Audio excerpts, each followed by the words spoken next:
Welcome, Maria, and congratulations in being part of the COVID-19 interview screening session. I would like to start our conversation off by asking you how you identify. Um, she, her, they, them. Okay, can you give us a little snapshot of your COVID-19 experience in a general sense? First of all, I'm an autoimmune patient, so I'm chronically ill and disabled.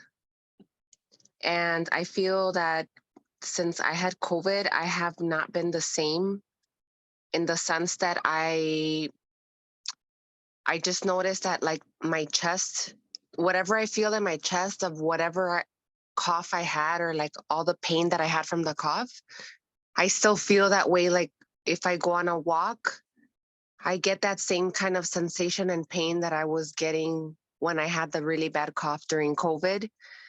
I still feel very fatigued.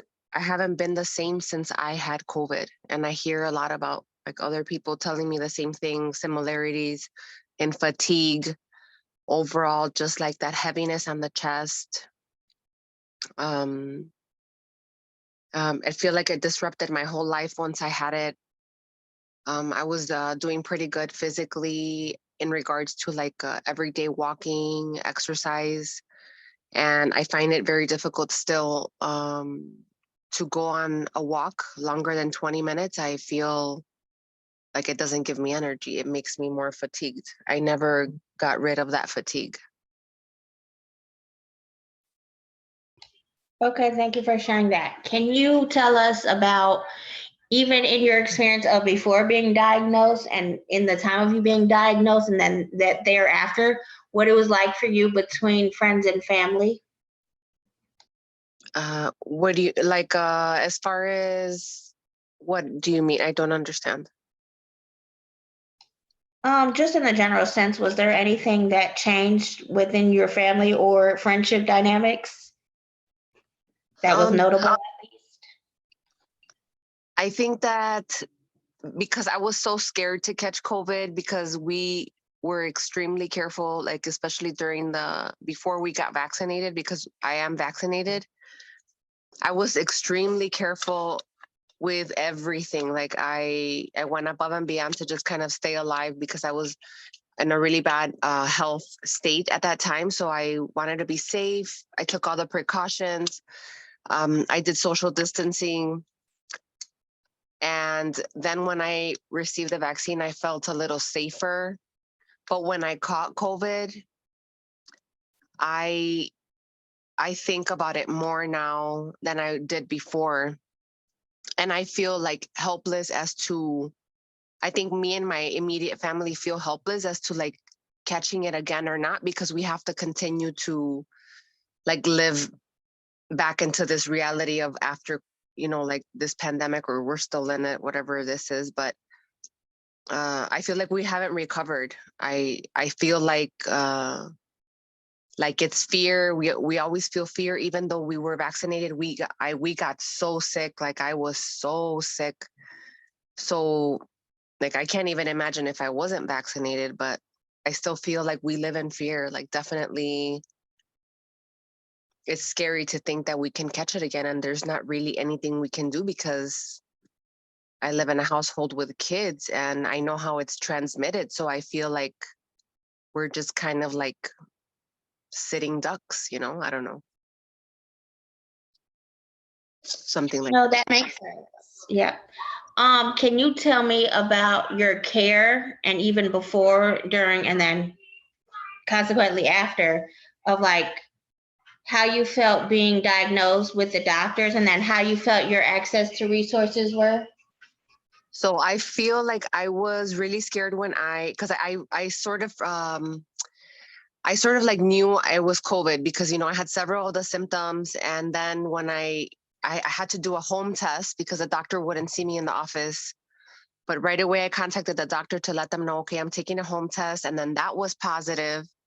It was very scary for me because I am a patient that gets care at the hospital quite often. Because I'm autoimmune deficient, I do get, and I'm on like medication. I do have to go to the doctor a lot. So this was very scary because when I needed to go to the doctor, when I had COVID, they wouldn't see me because I was infected. They said I had to wait it out, you know? So I felt like there was enough resources. I had at-home tests. I had communication with my doctors, which most people don't have, but I did at that time. I was self-advocating. And even though I had all of that, I still felt fear. And I felt like I really couldn't do anything about having COVID, or I just kind of had to wait it out to get better or not. Okay, in closing, is there any advice that you would give to people who still think that COVID-19 isn't real? And also, what advice would you leave with people who are still kind of on the fence about even the vaccine? Um, I, like I said, I felt safer because I had the vaccine. I can't imagine not having it. I don't regret that, any of that. I feel like it's safer to be vaccinated. At least I feel safer in my mind knowing that like I have some sort of help in my body that can help fight this thing off.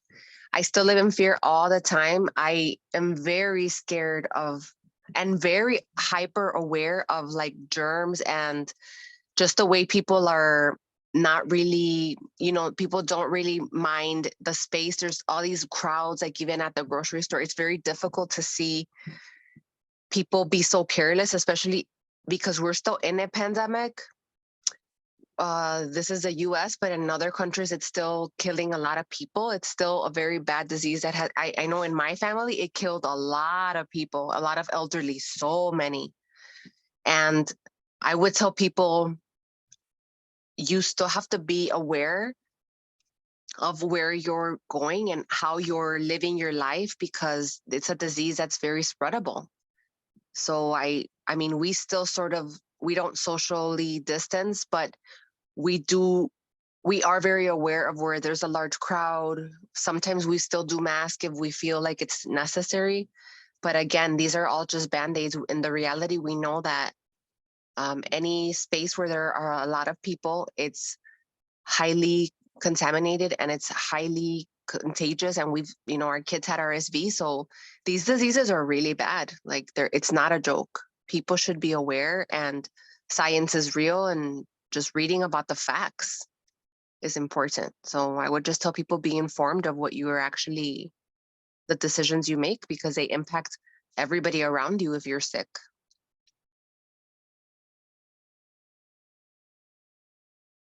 I think that would be all.